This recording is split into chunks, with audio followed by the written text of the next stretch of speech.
And like a phoenix, I rise from the ashes. I'm restarting my podcast, but I'm renaming it, and I don't know if I'm going to keep the episodes. I'm renaming my podcast to Petty and Persevering. I don't know how many episodes of my old podcast I'm going to keep up, but hello. Hi. This is where I'm going to talk about pretty much anything I want to talk about pop culture related. I'm probably going to keep this not very personal because I want y'all to stay out of my business, but I need an outlet to talk about all the stuff going on in my head at all times.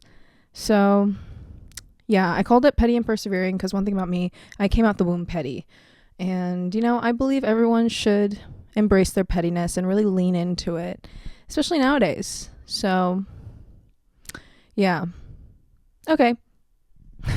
I have like a whole list of topics on my phone, some inspired by friends, some in my late night TikTok doom scrolling hour. But I'm going to start off with pettiness because it's what this podcast is called. Duh. Like, hello, are you here? I personally believe being petty is an art, and a lot of people don't know how to do it right as of late. Sorry, I have a bev with me. If you're asking what's in the Yeti, it's my tumbler, by the way. I'm gonna be honest with you here. It's wine. I'm talking in front of a camera. That's what I need. And you know what? The universe has been testing me as of late. Oh, and all of you wine connoisseurs, they're gonna give me a lot of shit for putting it in here. Who cares? I didn't ask for your opinion. This is my form of consumption for today, okay? I wanted a straw so it didn't spill on my bed. I don't want it to smell like wine everywhere. Jeez. I can already, like, hear the wine people. It's in metal. Okay. Well, it's cold. Because it's in my Yeti cooler. And I get it. I have a straw. I know. It's fucking... Sorry. I don't want to swear on here either much. I have a potty mouth. That was so boomer of me to say, but I do. Anyway, let's move on. I addressed the Yeti, okay? Anyway, guys, if I'm looking at my phone, I swear I'm engaged. Okay, these are my notes. I'm in a room alone, right? Give me a break. Okay, sorry. Being petty is an art. All right, and nobody knows how to do it nowadays because I think people are getting a little bit too messy with it. Like, the whole point of being petty and doing well at being petty is making it lighthearted and being funny. You don't hit it really where it hurts, but you hit it where it kind of hurts. You know what I mean? There's a way to do it. I have notes. Just keep it lighthearted and not toxic, That's all I'm saying. And it's actually productive, I would argue. And a lot of it, when something bad happens to me or someone does something bad to me and someone says, "Oh, you don't want to be petty." Actually, I do. I care to disagree. I actually would like to be petty because in my opinion it's productive. All I'm doing is setting boundaries with some flair. That's what being petty is. Setting boundaries with flair and making people LOL, including myself. You just have to be non-harmful about it. Like, don't be mean, but be mean. Yeah, you know what I mean? Just turn your frustration into humor. That's how you cope. That's how you cope without therapy, And it keeps things entertaining. I'm entertained by pettiness all over the internet. That's why one of the main reasons I love TikTok I don't know English. The main reason I like TikTok is because the comment section is diabolical, which is exactly why I can't post anything on TikTok because, my God, people are evil in the comments, which I can both appreciate but also be terrified of. But they're petty to the core, and I love it. And I feel like bullying's really coming back with the TikTok's comment section. One example of this is Casey Anthony tried pulling a Gypsy Rose. News flash. Hey, Casey, no one likes you. You are not Gypsy Rose. If you don't know what I'm talking about, and if you don't know who Casey Anthony is, hello? Hold on, I need to sip this. If you don't know who Casey Anthony is, this case this Casey Anthony case went, I think, popular, and you'd think I'd do my research, but I didn't. Anyway, Casey Anthony, her daughter went missing. I think her 2-year-old daughter went missing, and Casey Anthony failed to report her daughter missing for 31 days. So like you can connect the dots from there. But she actually was found not guilty, and a lot of people are very upset about that. Hello, me included, because yeah, she definitely did it. It's like almost an OJ situation, but worse because it involves a child. She tried coming on to TikTok and started saying, I didn't really give it that much light of day because I was like, I could not believe Casey Anthony was really trying to pull a Gypsy Rose out here. By the way, Gypsy Rose looking phenomenal lately. I don't know if we like her right now, but she's looking phenomenal. That's all I know. Hey, I'm just saying. I just saying. But anyway, I think she tried calling herself like a justice advocate or something along those lines, which I find insane. You didn't report your missing 2-year-old for 31 days. And by the way, in that time, she was just partying all the time. And no, the daughter was not with her parents. So TikTok bullied her off the internet in 2 weeks. And honestly, it really gave me hope for humanity. I'm glad we all could come together and really decide that Casey Anthony should not be allowed to have a platform. So thank you, everyone. Applause to everyone that was involved, because just wow. People shock me every day. Oh, do you guys have my sweatsuit? It's a podcast, so I guess you can't really see it, but it's full camo, and in giant red lettering it says Boys Lie. And I love that. Boys Lie, I love the brand. I think they're under controversy right now, but I like them. I like the message a lot, because boys do lie, men don't. I'd like to get that clear. But most of you guys that think you are men are in fact boys. Hey, it's not an insult, I'm just stating facts. That's all I'm trying to do, That's why I'm here. Let's see, what should we get into? Honestly, let's talk about how recession music is so back. Lady Gaga released a new album. Hey, I haven't listened to it. I'm kind of still hooked on Tate McRae's new album, So Close to What.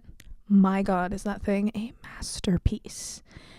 But also not really a masterpiece. I like Tate McRae a lot, but I really want her to get a new production team. The songs are catchy, but they could be better. Hey, they could be better.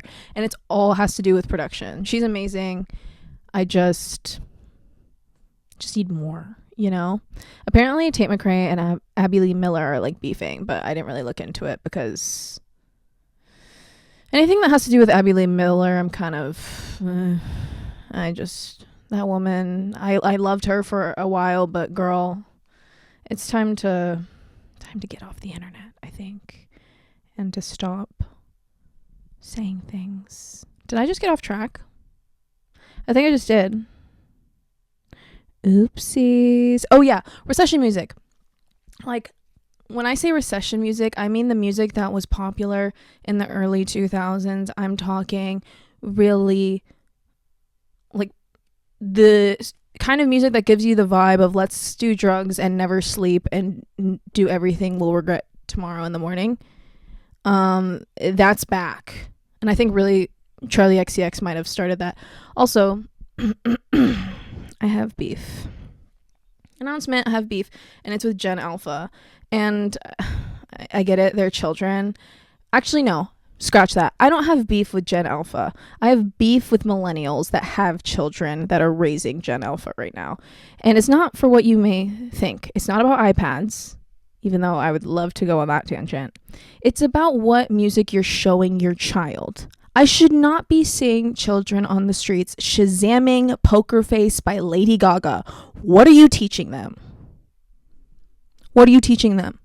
I shouldn't be seeing in comment sections on Lady Gaga's new song Abracadabra, this is so Charlie XCX coded. Oh, I'm on enemy territory. What are you millennials teaching your children? When I was growing up, my mom was showing me Michael Jackson and all. She was showing me NSYNC and the Backstreet Boys doing God's work, really. Made me cultured, made me awesome. And I appreciate her every freaking day for doing that. Same with my father, for showing me all of his old rock music that I to this day cannot remember the bands, but Stacy's Mom was my favorite song growing up, and gosh, what is it? Living on a Prayer. Oh, Bon Jovi was my favorite. Okay, yeah. My dad raised me on Bon Jovi. A lot of Bon Jovi. Because I loved Bon Jovi. I don't know why, but I just would love and only sing Bon Jovi and Michael Jackson most of the time growing up. But I don't know what these millennials are teaching their children. First, you put screens in their faces, and when you put a screen in their face, you don't dare play Poker Face by Lady Gaga once in their 10 years of life. What are you doing? You're trying to raise the next generation. You're not going to teach them who Lady Gaga is? That's wild. That's insane. Straight to jail, actually, personally speaking, straight to jail. Lady Gaga is an icon and a legend. Born This Way. Alejandro. Oh my God. I'm sick. That actually makes me sick. We must continue because that's going to piss me off. Let's talk about how to know when to hate and how to hate correctly. Now, I'm a natural born hater, I love to hate on things. But it's once again, just like being petty, it's an art. You can't just hate on things for the sake of hating things. That's boring and some loser behavior. You can't hate for no reason. There must be a reason. And it can't be something actually mean. We're not going to be out here body shaming. I don't like that. We're not going to be out here judging people's fashion choices unless they are a bad person themselves. As soon as you get that one piece of information that shows you that they're not that great of a person, there's the go ahead. But don't make it light and cute. Something about the way they talk about something or something they say, we're really losing our grip on the art of hating. You can't just hate because to jump on the bandwagon also. That's loser behavior once again. Loser behavior, hating, jumping on bandwagons. No, absolutely not. We're not going to do that. It's lame. That's lazy hating. We want to be productive in our hating, and we want to make a difference in our hating. We want to change people for the better. So don't make it too mean. But point out that people can be better, But if they're a really bad person, for example, Ash Trevino, all in. I am all in for everything you want to say about that woman. Oh, Ash Trevino. If you don't know who Ash Trevino is, you're lucky. I wish we could switch brains. I want a brain that has never learned about Ash Trevino. She's the example of someone you can hate without boundaries, or without you shouldn't resist with Ash Trevino. She's a terrible, awful person. If you don't know who she is a TikTok live streamer. If you don't know how TikTok live streams work, it's pretty similar to Twitch. You just get tips for live streaming, but usually it has something to back it up. A lot of an example of a TikTok one would be crystal scooping. People just will scoop crystals on live for people for tips, or write people's names in sand for hours, and they make good money doing it. But Ash Trevino, what she started TikTok doing is going on live and calling prison inmates and flirting with them and talking to her prison boyfriends on live for tips. She famously got called the inmate hopper. Now, that's not what makes her a bad person. What makes her a bad person is the fact that she has two daughters.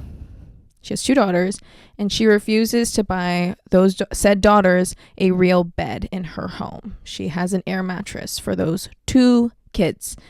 And it's not a fact that she doesn't have money.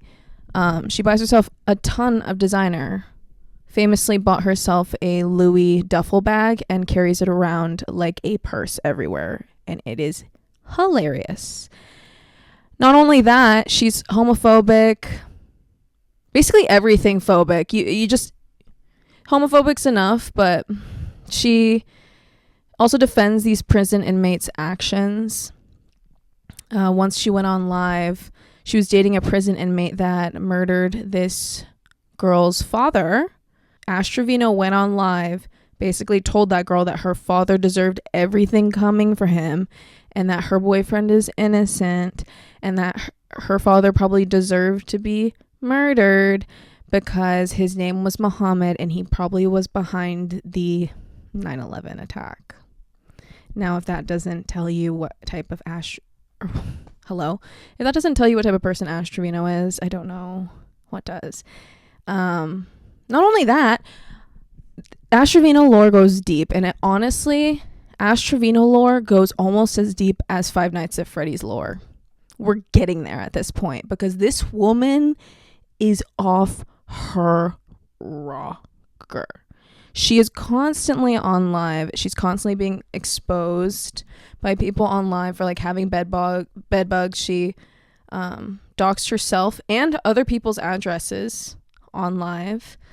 Her daughter got sick on live and she proceeded to tell her daughter that she was lying and continued to dance while her daughter needed to go to the hospital because she also was running a fever. All that stuff. She also dated a 19-year-old named Santos. This is when I found out about Ash Trevino. I heard about this 35-year-old woman going on a date with a 19-year-old and acting like she was herself 16. These videos are insane to watch, but basically, if you would like to look it up, I'm sorry. Ash Trevino is like giggly about this 19-year-old that's going to come pick her up. He did lie about his age. He said he was, I think, 22. I don't remember. But it was just so embarrassing to watch this 35-year-old woman in front of her daughters, by the way. Her daughters watch these lives. They're old enough. I believe they're 13 and 15. I'm unsure. But like fully throwing herself on this 19-year-old. She also went on live with this 19-year-old and flashed herself on TikTok Live. Recently, I unfortunately had to see this on my For You page yesterday. She got her new sniffed, if you know what I mean, by her new boyfriend on live. I had to see her faces if you don't know what I'm talking about when I say new, I can't believe I haven't mentioned this yet. Ash Trevino refers to her private parts as her new, and famously went on a song with Miss Gold and said, you want to know how it smell? Ask Santos, the 19-year-old. By the way, that's the 19-year-old's name. Ask Santos. He know it smell well. And then he comes in and he goes, I want new. It's one of the worst things that's ever happened to us as a community. Santos is not a good person. So not to say that Ash Trevino is right in any way, shape, or form, but I don't want to defend Santos for anything. He's allegedly has essayed, if you know what I mean, hopefully if you're with it, essayed multiple women. So he's a bad person. I don't really want to give Ash Trevino any more time or any more oxygen from my lungs, so I kind of want to move on. But if you want to go on a deep dive about it, Stephanie Sue made a video on her channel Rotten Mango going on a full deep dive of Ash Trevino and her boyfriends. So if you want to watch that, it was actually really interesting. So respectfully, you should go watch that because she's incredible and Ash Trevino is awful and should be hated by all of us and needs to stop being paid by TikTok. I believe TikTok did stop paying her, but still unsure. She's still on live. She shouldn't be allowed to have an account, period, but she's just done enough. Oh, guys, we have something to talk about. Since we just talked about Ash Trevino and I just said that her lore really matches the depth of Five Nights at Freddy's lore. By the way, I love Five Nights at Freddy's, and I'm sick of apologizing about it. I'm sick of apologizing, and I'm sick of y'all acting like it's weird. Five Nights at Freddy's lore is interesting, and yes, I have watched an 8-hour YouTube video about it. No, I'm not kidding. Am I proud of it? Actually, yeah, because I was locked in for those 8 hours, and I learned a lot. Can I recite it all to you for every detail? Absolutely not, but it's awesome. But you know what makes Five Nights at Freddy's even more awesome? I liked it before the movie came out, but the movie came out. You know who stars in that movie? I already know my friends, if they're watching this, are like already laughing because they know what I'm about to talk about. My man Josh Hutcherson stars in Five Nights at Freddy's. And I'm honestly so sick and tired of people acting like that's also weird to like Josh Hutcherson. Josh Hutcherson was my first crush ever, guys. I'm happy to say, I'm here to announce, Josh Hutcherson has been my crush since I was like 12 years old. Ever since The Hunger Games came out. PETA. Girl. Oh, girl. PETA was my first love. I swear. As a youth. And then I like got into interviews of Josh Hutcherson in my youth, and I determined at a very young age I knew who I was, and I knew that Josh Hutcherson was my man. And before you even say he's just 5'5", first of all, you're shallow. Okay, wow.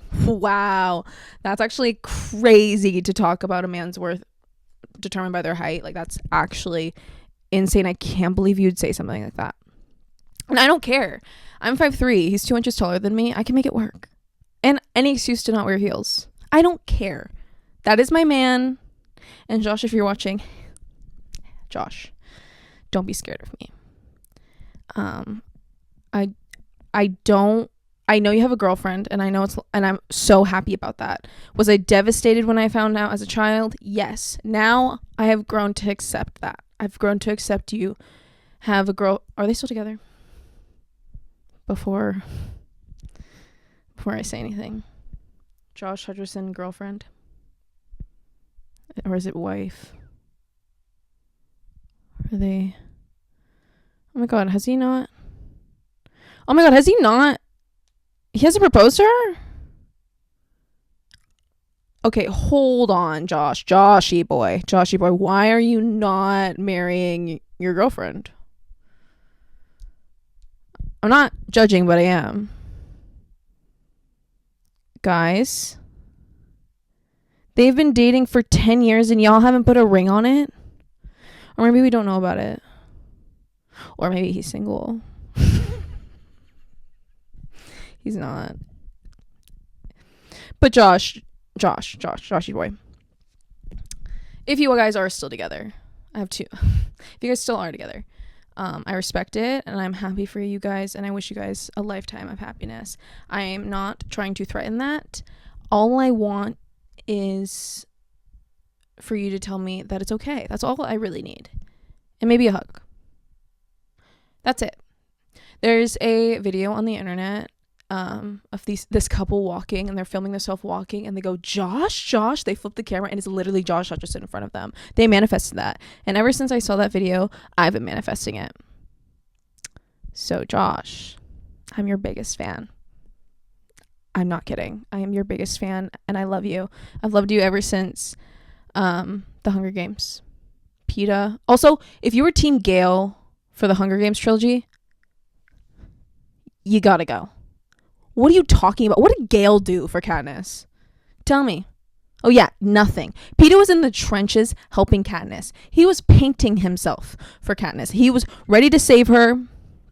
I don't want to hear it. He was willing to die for her. Y'all make me sick. Y'all just are so blinded by the tall guy. Clear. Like, so obvious. Y'all are so shallow for real. Can't believe y'all. Make me sick. Awful. Shame on you. But yeah, being Team Gale respectfully is just like being Team Stefan in the Vampire Diaries, and I don't want to hear it. You're wrong. You're wrong. Stefan is such a little puppy dog. I don't want to hear it. And it's also like being Team Jacob. Also, lost puppy dog. Why are we attracted to lost puppy dogs? No, thank you.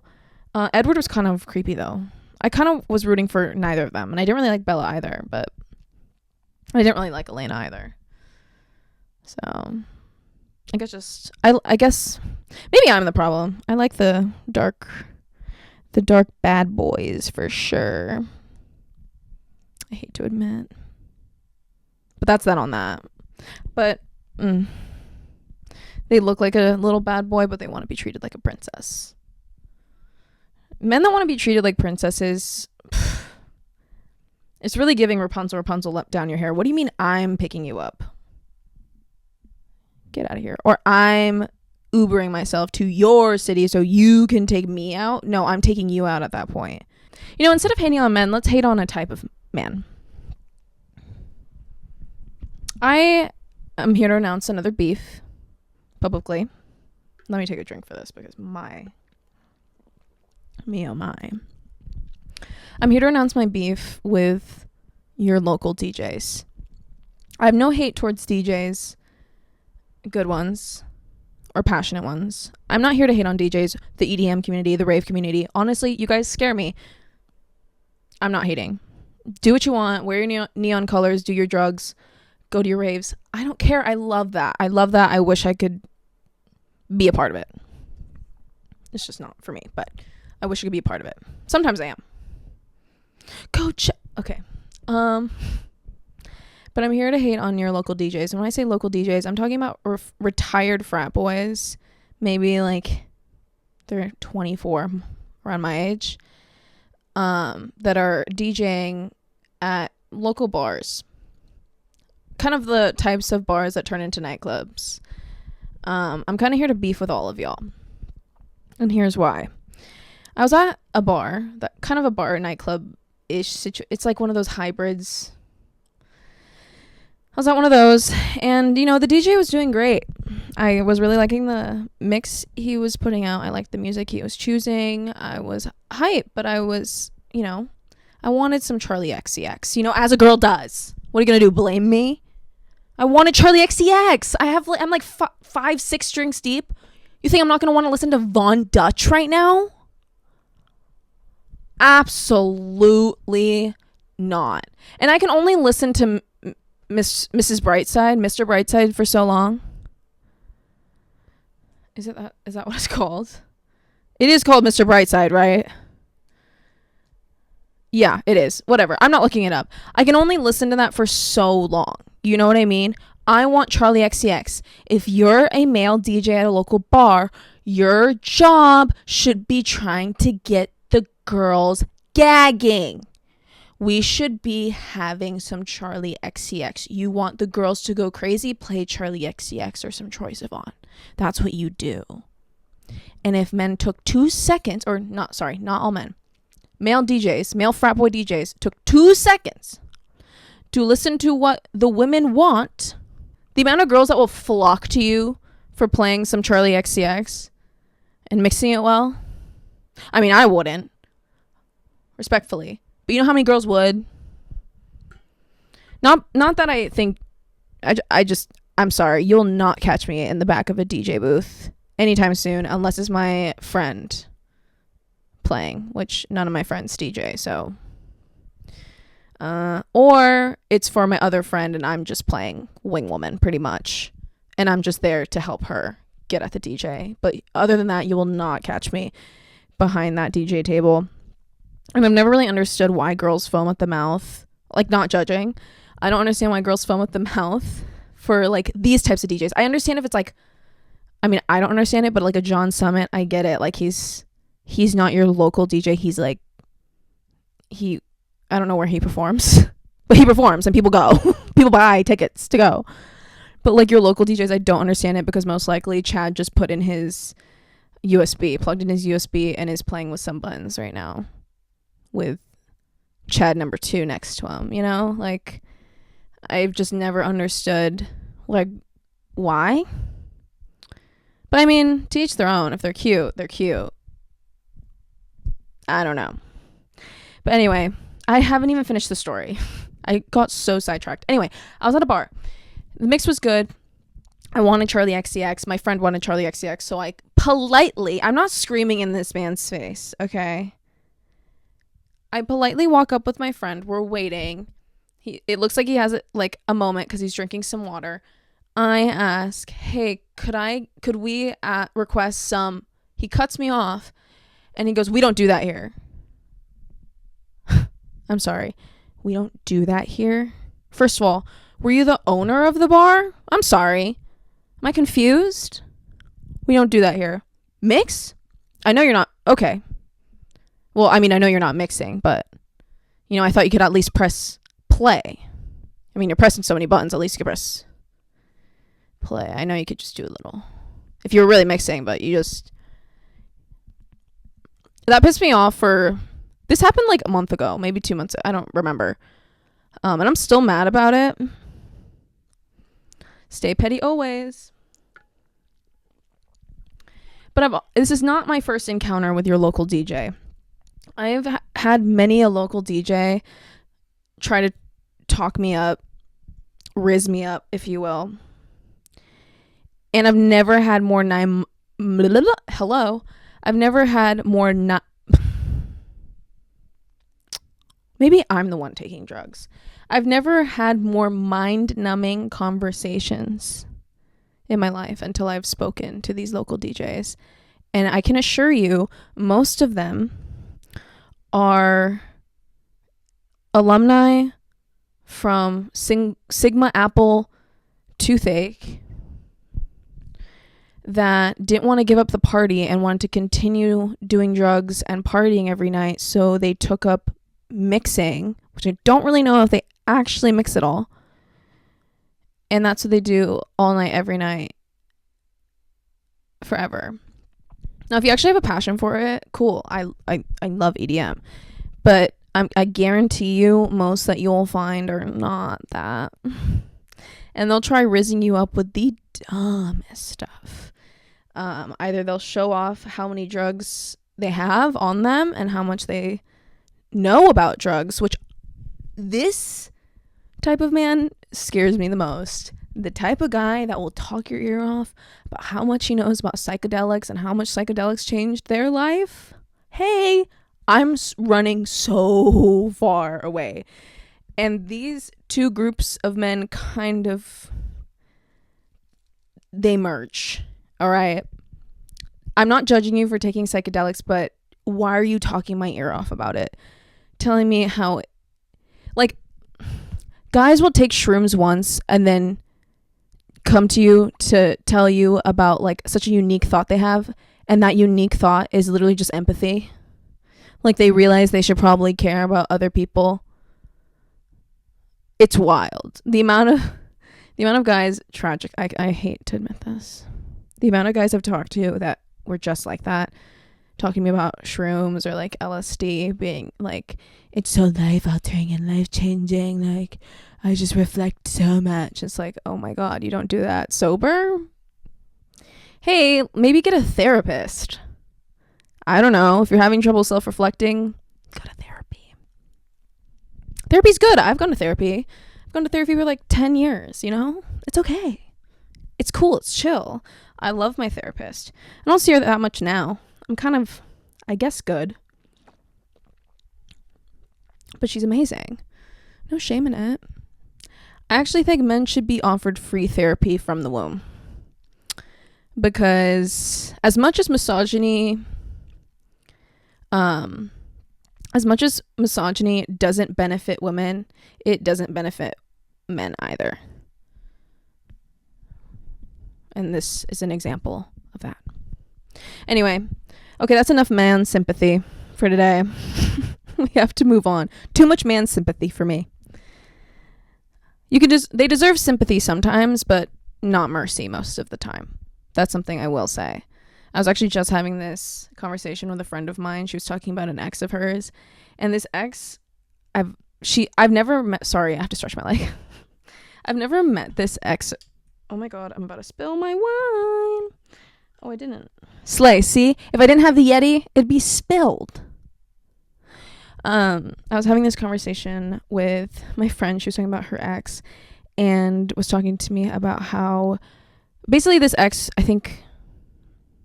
he manipulated her. He was awful. But she was talking to me about how he got cheated on by his ex a lot of the time, and he's definitely still dealing with that trauma. And I said, okay, so he deserves sympathy but not mercy. And I really resonated with that because men a lot of the time deserve sympathy but not mercy, and women too. No, it's not okay that your friend hooked up with your boyfriend because she got cheated on by her ex of 6 years. No, it's not okay. And I can't believe sometimes I have to tell people this. Yeah, no, that's something we're not doing. Your cutoff game needs to be stronger than your emotions. That's a lesson everyone should learn. Your cutoff game needs to be stronger than your emotions. Stop carrying around these awful people that are draining your soul. Okay, we're getting too deep. I'm trying to dig myself out of the deep. We're not getting into this.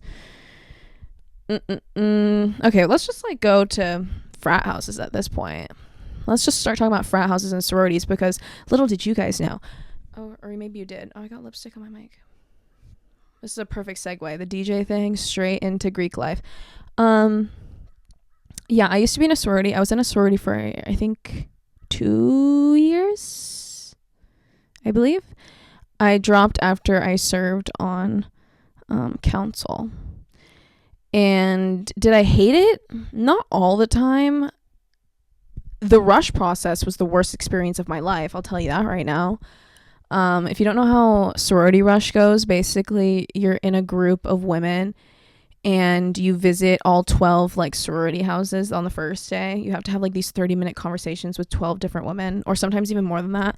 It's so exhausting. It lasts, I think, for a full week, but depending on what college you're at, they take it more seriously.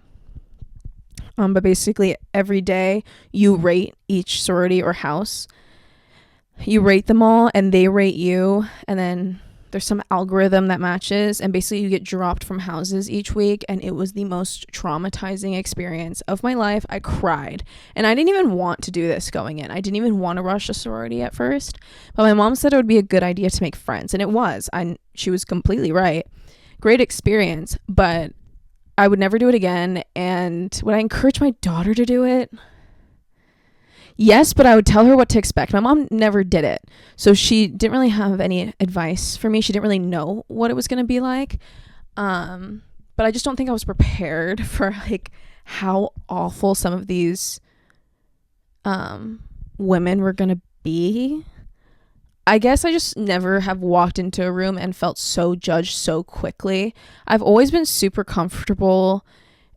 Not always, actually, but at the time when I was starting to rush, I was super comfortable in myself, my style, but going and rushing really ruined that for me. I did end up choosing a sorority at the end of the day, and I have met many of friends I still have now from that sorority.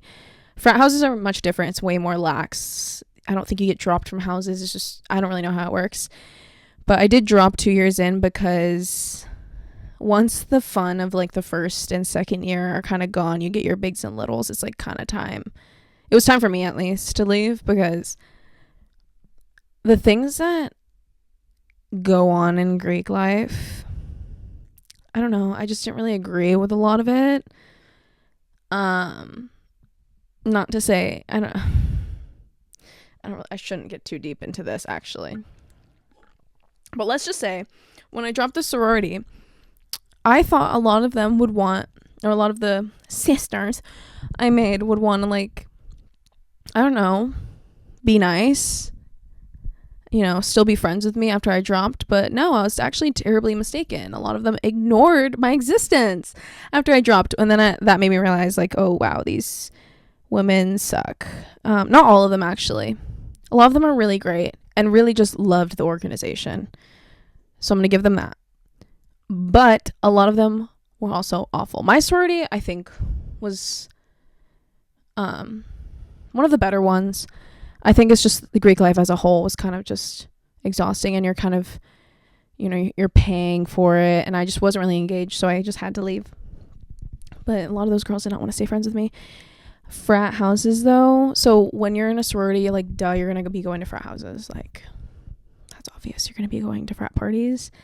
I never want to step foot into a frat house ever again. Why are we letting like 30 men live in a big house with like little to no authority? Women, yeah, it's tough still, but men, I have never been in such petri dishes in my life. Stepping into a frat house, I immediately thought I was going to get sick because it is disgusting. It is normal for rats to be living there. It's normal for the floor to be sticky. It is normal for the toilet to not work for like 6 months. It's normal for the showers to constantly be stained. It is awful. Not to mention how none of these men are changing their sheets or washing their laundry, so it always smells. I genuinely believe the school needs to step in at that point because, my God, terrifying. And the amount of crazy things they would do, just break everything. Like, they would get so hammered that the funniest thing in the world would be, let's run into this fence. That's not to say I haven't done crazy stuff with my girlfriends as well. I shouldn't be talking. There's one memory that will always stick with me. Was my friend stole a beer pong table. And if you guys don't know what a beer pong table is, not beer pong, what is it? Beer die table. Beer die. It's bigger than a beer pong table. Probably like twice the size, maybe less. They stole a beer die table from our friend's frat house. Like, literally broke in, stole it to mess with them. We were having like a prank war at the time. I wasn't involved in these dealings because I was always in bed by then. I was always asleep by then, or at least like winding down. I never wanted to go. But they came back with this ginormous beer die table. My friend came back with a dislocated shoulder. Absolutely hilarious. But like, that was the stuff that would just go on a daily basis in college towns and in frat houses. Like, sorority girls would just go into, with the main goal would be to steal something of value from that fraternity, which, hey, is a crime. I mean, I've probably stolen many a thing from a frat house, but never like anything huge. But the one thing about like Greek life in itself is, I think why I never stayed for that long is I just never was so engaged and I never took it that serious. Some people ride for their sororities and fraternities. Ride hard. Like, people still talking about it when you're almost 30. They'll still talk about their days in Alpha Omega Kappa, you know? They'll reminisce at 30. I don't think, I just don't understand. And it's usually frat guys that really, really stick with their brothers, you know? They gotta stick with their brothers. Blood bond. Like, we can't do that for the fraternity. It's for the fraternity. Oh, God. I don't really want to talk about this anymore. It's just like, I want to hate, but I also don't want to hate too hard because I get it. But like, no hate, but hate. You know? You get it. No hate, but hate. Fully am hating, but it's not that important. It's okay. It's okay. All right. Oh, before I end this, sorry, last topic. You can skip this if you've not watched Love is Blind, or you can hear my opinion. The Marriages came out. And all I have to say is this might be one of the worst seasons of Love is Blind ever. It sucks. This one couple, the weddings just happened. If you don't know how Love is Blind works, it's like an experiment in which people go into these pods and they date people through a wall so you can't see who they are. They have to get engaged in order to leave the pods. And then they do this whole reveal of their faces. It is hilarious and reality TV gold. Can we just admit that? That's reality TV gold. They've been dating through a wall for, I don't even know for how long. And they do a full reveal. Their reactions are hilarious. Dude, when someone is not satisfied with how their partner looks, it's so obvious from the get-go. I love watching Love is Blind because it really just gives me a sneak peek into these people's brains. But the wedding, so basically after they leave the pods, they have to try to live a normal life with their new fiance. They end up like bringing everyone like back to meet each other face to face, which obviously brings a lot of drama because keep in mind all these people have dated each other in these pods and a lot of them ended up with other people. So when they're all brought back together, a lot of people want to cheat on their fiancés because they were dating that other person. That other person's way more attractive and they're not satisfied with their, it's a mess. This year they only had 4 couples. I think that's pretty little for what it used to be. Pretty much only one of them gets married, and I didn't expect the couple that got married to be married, considering the fact that as soon as she met him, she was like, oh my god, this guy stalked me weeks before we came onto the show. Oh my god.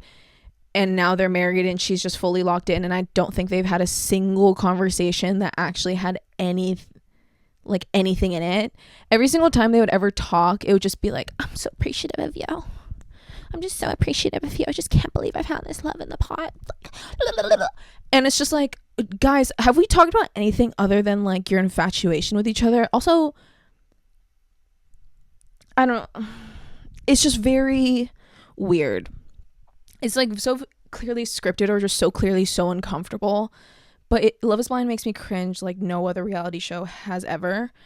And that's why I love it. The other couples, there's one couple in particular that really, I thought they were going to get married. It was Ben and Sarah. Sarah made it very clear that it was very important to her that her partner had the same political beliefs as her because her sister is LGBTQ. So she wanted someone that's, going to be more progressive, obviously. Ben so clearly was not. He made it pretty clear that he's a regular churchgoer. He's pretty religious. He never said blatantly that he was conservative, but he did say that he just never paid attention to it, which, I get, but also when a guy is telling you that through a wall and is like trying to date you, you know what that means. And when she mentioned, I need some, like talking to him through the pods, I need someone to be LGBTQ or LGBTQ positive and, have progressive views. He kept referring to the LGBTQ community as that community, and it had me gagged. I was like, you're kidding, girl. You have to be able to see through this. He kept saying, oh, I have no problem with that community. That community. I'm like, what community, Ben? Say it with your chest. What community? What community, Ben? Saying LGBTQ isn't going to make you gay, Ben. You can say it. But basically, they left the pods, and it seemed like she was going to say yes. And it was pretty obvious he was going to say yes to me. The man he just seemed pretty disingenuous to me, but it was just pretty obvious he was going to say yes. She was the wild card, but throughout the whole thing, I was like, yeah, this girl's going to say yes. Like, she's blinded by love, even though time after time again, he would prove to her that he does not have the same viewpoint as her. She ends up going to the altar. She says no. I literally had to turn my phone off. I was like, I can't watch this. I didn't expect it. It was so uncomfortable because he was so happy to get married. And she just goes, no. Netflix, you are diabolical, by the way, for making them say yes or no at the altar when they already had to spend the whole day getting ready for their wedding just to know if they're not getting married or not. And it's always awkward when someone says yes and the other person says no, and they're kind of just left at the altar like, speaking of Virginia and Devin, that happened to Virginia and Devin. Devin said yes, Virginia said no. I was shocked about that. I thought Virginia was gonna for sure say yes. Because every single conversation they had, were they dull? Yes, because he would just keep complimenting her, saying how in love he was, and she'd just be like, I kid you not, word for word, thank you, that's so sweet, thank you, just like that, thank you, oh, thank you. Oh, girl, Virginia. I didn't like Virginia until the wedding because she ended up saying no after Devin said yes. I was shocked because I was like, oh my God, what? She leaves, goes to the confessionals. They do confessionals after, obviously. They need to get the real tea. She exposes him for being a closeted conservative. He never once mentioned his political beliefs throughout the whole show, which I understand. You're on live television. You really don't want that heat, especially in a political climate like we have now. Understandable. Virginia goes on the confessionals and pretty much outs him. She basically goes, we just did not have aligning political beliefs. He just is a little bit more conservative. Grew up in it. And I was like, girl, why would you say that? Why would you out him like that? Let him say that. Honestly, I mean, I'm no conservative, but I wouldn't want anyone airing out my political beliefs on live television, especially now, because it's just not something I really want to get into. I understand why some people would. It's a personal choice. I would not want to. I would not want to get into it. I won't want to have to explain myself. And that's what she did to him. The reunion comes out tonight at 6 p.m. You best believe I'm going to watch it. I'm very excited to see how things turned out. I guess I'll update you guys, even if you probably don't care. The other couple was Monica and Joey, or not Monica, Melissa and Joey. I know, an M name and Joey, I believe. I thought they were going to get married. They didn't, but it was really cute. They kind of just agreed that, you know, it wasn't really at the point where they could get married. It was super cute.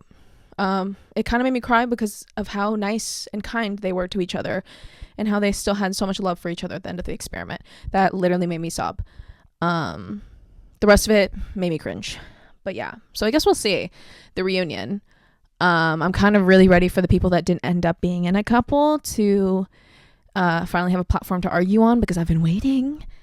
But yeah, okay, I think that's enough for the first episode. I don't even know how long I've been going, but to all those that encouraged me to do this, thanks.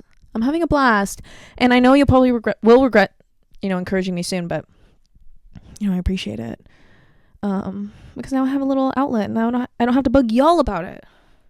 Well, I still will, but not as much. Okay. Asta, stay petty, everyone. Bye.